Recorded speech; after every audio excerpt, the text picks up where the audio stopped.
आदेश आदेश मैं एस्ट्रो शाबर मित्र आप सभी का स्वागत करता हूं। आज बात करेंगे 4 फरवरी 2024 के कन्या राशिफल की। इससे पहले नजर डालते हैं आज के पंचांग पर। माघ कृष्ण पक्ष की 9वीं तिथि आज रहेगी। रविवार का दिन है। सभी सूर्य देव के चरणों में नमन करते हुए, श्री हरि विष्णु के चरणों में नमन करते हुए आज के दिन की शुरुआत करेंगे। आज सूर्योदय का समय सुबह को 7:07 पर होगा, जबकि सूर्यास्त शाम को 6:02 पर होगा। विक्रमी संवत 2080 में आज अभिजीत मुहूर्त का समय 12:13 से 12:57 तक रहेगा। वहीं राहु काल 4:40 से शाम को 6:02 तक रहेगा और दिशा शूल पश्चिम दिशा की होगी। कन्या राशि के गोचर की बात करें तो केतु देव आपके लग्न में, आपकी राशि में विराजमान है। चंद्र देव आज नीच के रहेंगे, आपके तृतीय भाव में विराजमान रहेंगे। मंगल और शुक्र आपके 4th हाउस में, 5th हाउस में आपके सूर्य देव, 6th हाउस में आपके शनिदेव, सप्तम में राहु, अष्टम में बृहस्पति देव। तो देखिए, चंद्र देव का 3rd हाउस में होना, एकादश के मालिक का 3rd हाउस में होना बहुत अच्छी बात है। इसका एक ही मतलब है कि जितना पराक्रम करेंगे, जितना पुरुषार्थ करेंगे, उतना ही आपको धन मिलेगा, उतनी ही आपकी धन की आवक होगी। लेकिन दूसरा पहलू भी है कि चंद्रदेव नीच राशि में रहेंगे, लेकिन बृहस्पति के नक्षत्र से उनका गोचर होगा और 6ठा और 8वां संबंध बनेगा बृहस्पति से। तो भैया यहाँ पर स्थिति दूसरी हो जाती है। पराक्रम तो आप लोग करेंगे क्योंकि चंद्र आपके 3rd हाउस में है और उसके जो स्वामी हैं मंगल देव, वो उनके घर में बैठे हैं। अर्थात कहीं ना कहीं यदि कहा जाए तो जो कारकत्व होता है चंद्र का 4th भाव, वहां पर मंगल देव विराजमान है और जो कारकत्व मंगल देव का है, अर्थात तृतीय भाव के जो आपके स्वामी हैं मंगल देव, उनके घर में कहीं ना कहीं चंद्र देव की विराजमान। तो इसको इस तरीके से आप देखिए कि आपके निर्णय जो है ना, वो गलत राह ले सकते हैं। एक सही रास्ते को न चुन करके आप कुछ भी सोच लेंगे और उस रास्ते पर चलने के लिए प्रयत्न भी करेंगे, जबकि आपको खुद पता होगा कि यार यह रास्ता गलत है। क्यों पता होगा, क्यों कह रहे हैं ऐसा? इसलिए क्योंकि बृहस्पति के नक्षत्र से गोचर है। भले ही षडाष्टक योग चंद्र से बृहस्पति का आज बन रहा है, लेकिन फिर भी बृहस्पति ज्ञान के प्रतीक है, गुरु हैं। तो गुरु कभी भी आपको गलत मार्ग दिखा ही नहीं सकते। लेकिन आज चंद्र देव नीच के होने के कारण आप गलत कार्यों में प्रवृत्त रहेंगे। कारण मंगल आपको कहीं ना कहीं ईगो देंगे और चंद्र देव आपको गलत कार्य करने के लिए कहीं ना कहीं कुछ प्रोत्साहित कर सकते हैं।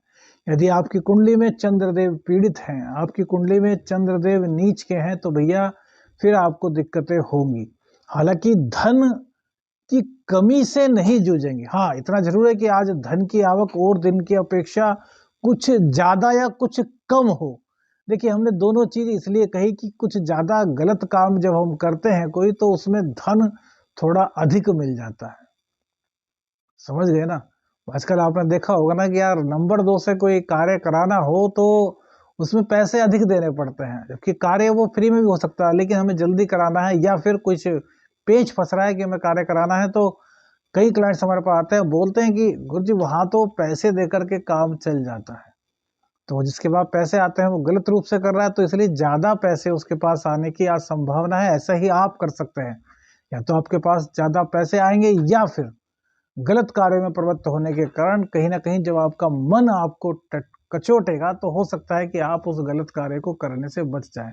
हम तो कहते हैं कि जब वो पहले से आपको बता रहे हैं तो ऐसे गलत कार्य में मत पड़िए, क्योंकि पैसा कमाने के दिन भैया बहुत आएंगे, लेकिन दामन पर यदि कालख लग गई तो उसको धोने का मौका नहीं मिलता। बोल दीजिए आदेश आदेश। जय बाबा गुरु गोरखनाथ। अब बात करते हैं मंगल देव की। मंगल देव की पावर अब बहुत कम हो रही है, ठीक है ना? तो मंगल देव की पावर कम होने से कहीं ना कहीं आपके दाम्पत्य जीवन में जो दिक्कतें बढ़ रही थी वो अब कम होनी शुरू हुई होंगी। आपके दाम्पत्य जीवन में आपको लगा होगा कि यार हो सकता है कि एक राह हमें मिल जाए दोबारा से साथ रहने की, नहीं मिली है तो मंगल का परिवर्तन होने दीजिए। 5 तारीख में फिर आपको कुछ ना कुछ ऐसी राह मिलेगी, आप सोचने में मजबूर होंगे कि यार इन्हीं के साथ क्यों ना रहा जाए, कहीं हमारी ही गलती तो नहीं थी, कहीं हम ही तो ज्यादा गुस्सा नहीं कर रहे थे, कहीं ईगो तो हमारे अंदर नहीं थी।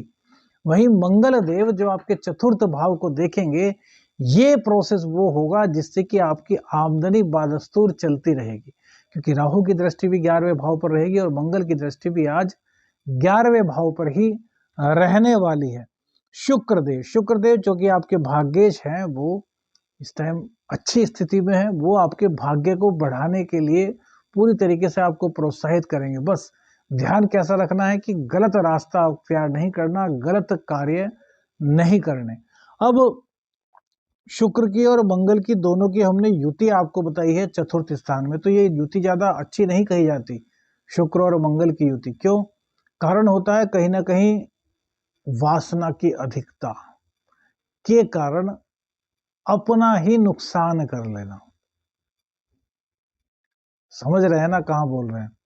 तो इस वासना से मुक्ति पाने के लिए, देखिए वासना भी जरूरी है, हम ये नहीं कहते, लेकिन भैया अधिकता बहुत बेकार है।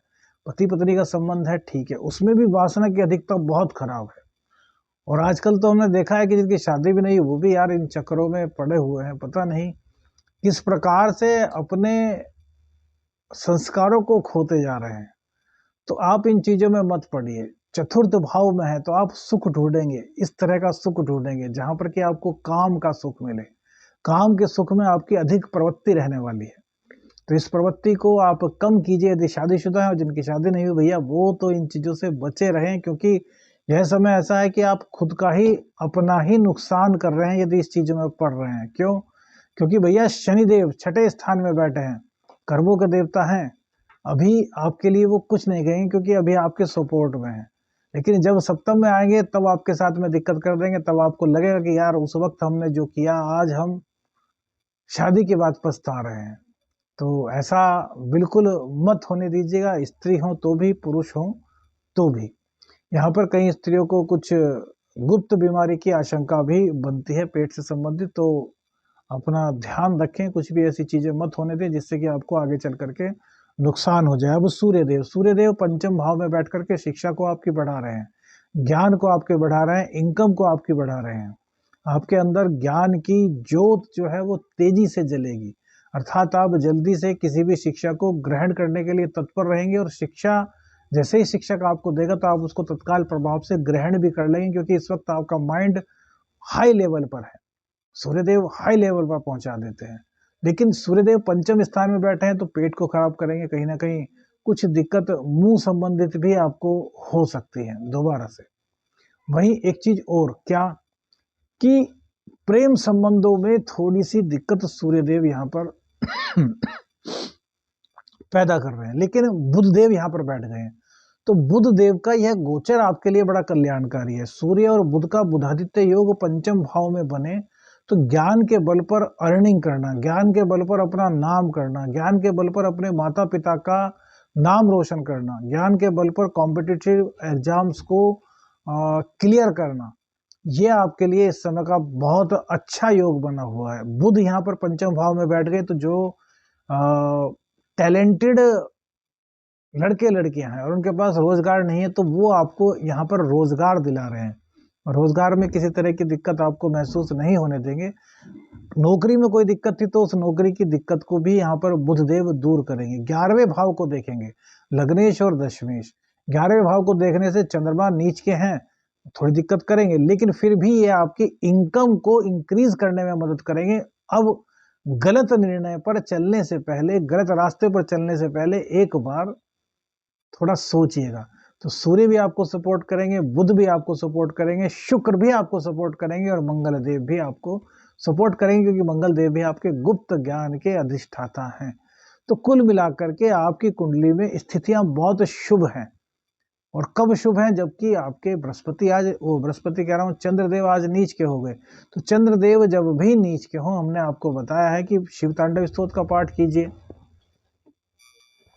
भगवान शिव पर दूध अर्पित कीजिए और भगवान शिव से प्रार्थना कीजिए कि हे शिव शंकर भोलेनाथ, हमें सद्बुद्धि दीजिए, हमें इस प्रकार का ज्ञान दीजिए कि हम गलत रास्ते पर न चल सकें और आपसे जुड़े रहें, आपका आशीर्वाद हमें मिला रहे।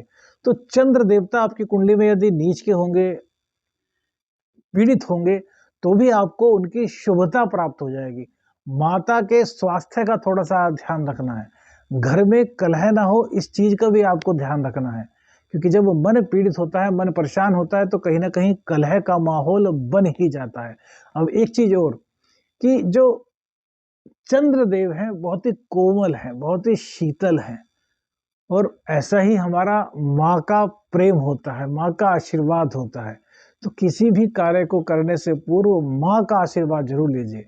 और एक गजब का उपाय स्टूडेंट्स के लिए, आप सभी के लिए, जो काम करते हैं, जो ज्ञान प्राप्त करना चाहते हैं, जो पैसे प्राप्त करना चाहते हैं, वो क्या करें, रोजाना एक मिट्टी का कटोरा ले लें, मिट्टी का छोटा सा बर्तन, और अपनी माता जी के दोनों चरण दूध से धोकर के उस दूध को उस कटोरे में भर लें, और उसके बाद उस दूध को जो स्ट्रीट डॉग होते हैं उनको दे दें। देखिए किस प्रकार से चंद्रदेव की कृपा आपको प्राप्त होती है, किस प्रकार से आपका ज्ञान बढ़ता है, किस प्रकार से आपका मन शीतल रहता है, गुस्सा शांत होता है, किस प्रकार से आपके अंदर की नेगेटिविटी दूर होती है, किस प्रकार से धीरे धीरे नींद न आने की बीमारी आपकी दूर होती है। आदेश आदेश, अलख निरंजन, हर हर महादेव।